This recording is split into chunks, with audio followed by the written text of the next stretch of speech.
Welcome back to my YouTube channel. In today's video, we are going to be talking about how to glow up in 3 months.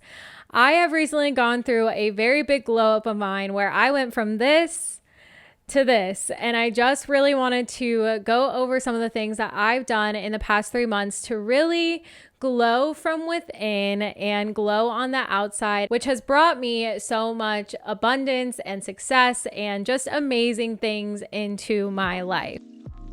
For those that don't know me, my name is Ade. I'm a fulfillment life coach. I coach people on how to create fulfilling and nourishing lives all through mindset work, vision work, habits and routines, identity creation, human design, and more. If you want to learn more about coaching with me, feel free to check it out in the description. I recently went through this glow because I went through a breakup. However, I'm a firm believer that at any point you can choose to glow up. And I'm actually hosting a free masterclass called the Life Rebrand Masterclass. It's going to be August 23rd. If you're interested in learning more, I will also leave that in the description for you.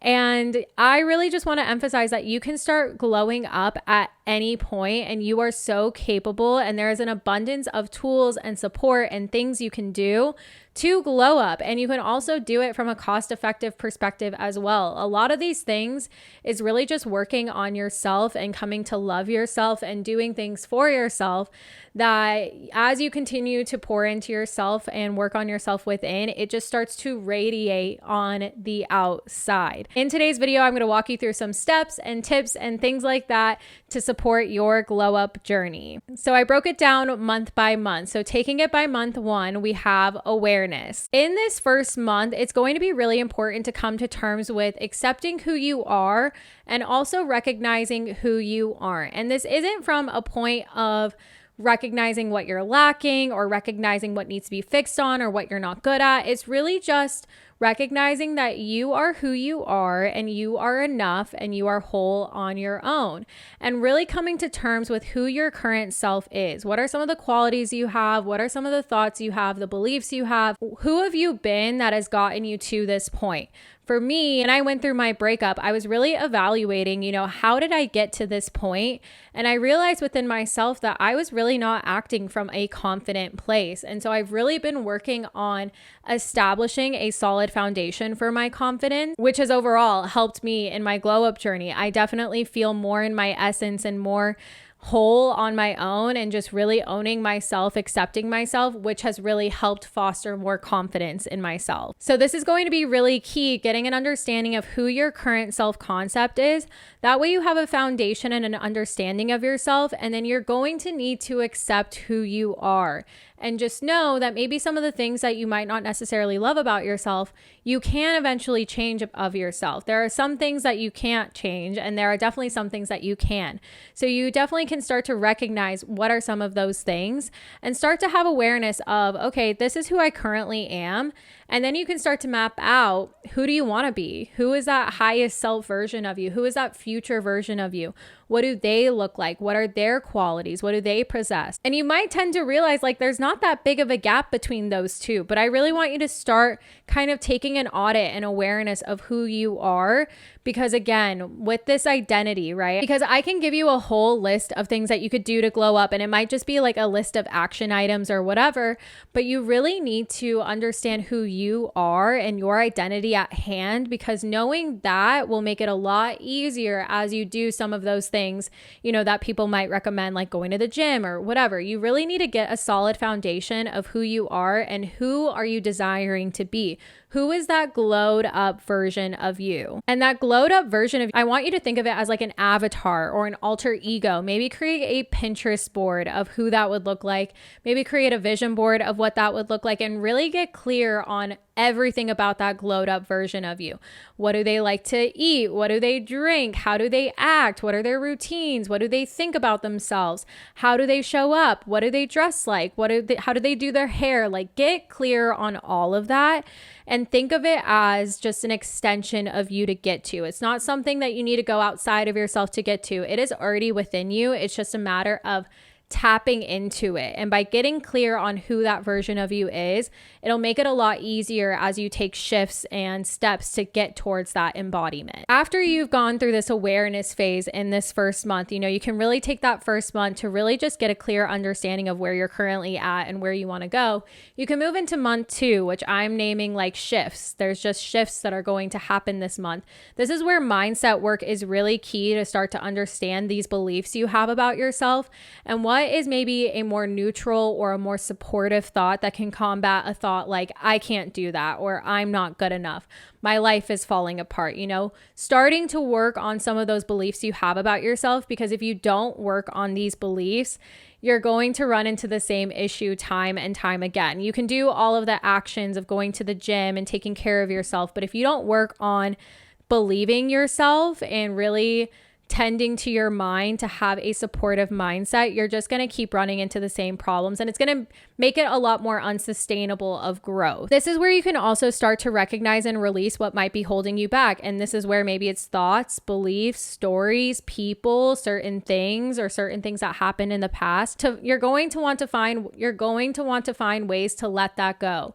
You might need to let some people go. You might need to work on the relationship you have with yourself. You might need to write a letter to yourself or write a letter to that person and never send it.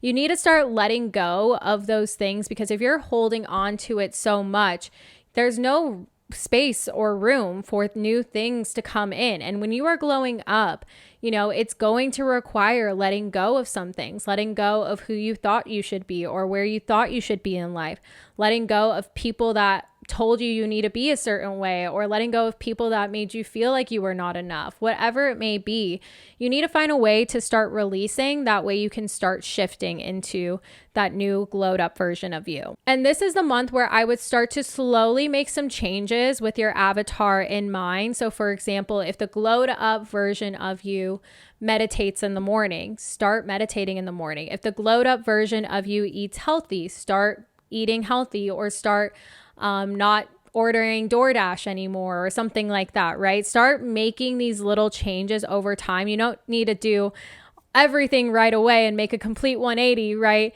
You can slowly start to make some of these changes and maybe take it week by week. Maybe this week, you work on something for your mind. Then the next week you add on and you do something for your body. Then the next week you do something for your soul, which I think mind, body, and soul is just a great way to map out your morning routine or your nighttime routine. I think it makes it a lot easier when it comes to building out those routines. You can start to make some of those changes and maybe even physical changes. Another example would be I swapped out my phone case because I just, the phone case I had just didn't align with the person I want to become. So I got a new phone case. I swapped out like my perfume scent because I wanted a new scent. My past self loved those scents. My new self, she wants something new and fresh, right? So you can slowly start to make some subtle changes to your routines, to what you're listening to, what you're watching on TV, what you're listening to, things like that, to really start to step into that embodiment of who your highest self and step into that embodiment of who your glowed up version of you looks like. And then the final month would be embodiment. Month 3 would be embodiment. And this is where you continue to make some of these changes. And hopefully by the work that you've done in month 1 and month 2, you're starting to get some momentum and you're really starting to feel these changes happen to where it's almost becoming a part of your identity, and it is becoming a part of your lifestyle, that this glowed up version of you is here to stay. You have officially glowed up, you're glowing, and it's all so possible for you. It's just a matter of making an effort and making an attempt. So this is going to be really important for habits and routines to really support this glowed up version of you, of consistently taking action towards the things you desire. And you also might make some bigger changes in this month. If you are ready to let go of certain things, or you're ready to, get a new job, quit your job, start a business, start a podcast, you might have some more momentum and energy to really elevate and expand yourself into your glowed up version's vision for your life. And this is just going to be really important to keep coming back. And even in this month, you might still be reviewing your current self, your highest self, or your current self, your glowed up version self. You might still be reviewing stuff that you did in month 1 and month 2. Even in month 2, we're talking a lot of like mindset and belief work. And in month 3, you still might be coming back to those things and reinforcing them. So I really want you to just focus on consistency and continuing to show up. If you need help with like habits and routines, I'm definitely your girl. I love habits and routines and continuously showing up to take action. But Atomic Habits is a really great book for that. But I really just want you to go for it and start showing up and make that vision board that you have a reality and really start to embody it. Even just writing the same affirmations every single day and repeating them to yourself in the mirror or whatever it may be can be so powerful. So I highly recommend just having fun with it, experimenting with things, make some changes of taking care of yourself, taking care of your body, taking care of your mind, taking care of your soul. Doing all of that stuff from within will just allow you to radiate even more throughout, and that will continue to show as you continue to glow up and start glowing. So just to review, in month 1, you're going to take awareness of everything and you're going to start to get an idea of what the glowed up version of you looks like. What does that life look like? Then in month 2, you're going to start to make some shifts and start really working on some mindset, belief work and things like that, as well as start to make some subtle changes to really step into that glowed up version of you. And then the final month, you are going to embody and really make these changes a lifestyle and truly a part of your life and your identity. I hope you enjoyed today's video. If you did, feel free to give it a thumbs up. Leave me any questions or comments that you have down below. Hit that subscribe button if you want more life fulfillment and inspiration, tips, motivation, and more. I love you so much. Thank you so much for watching, and I will see you in the next one. Bye.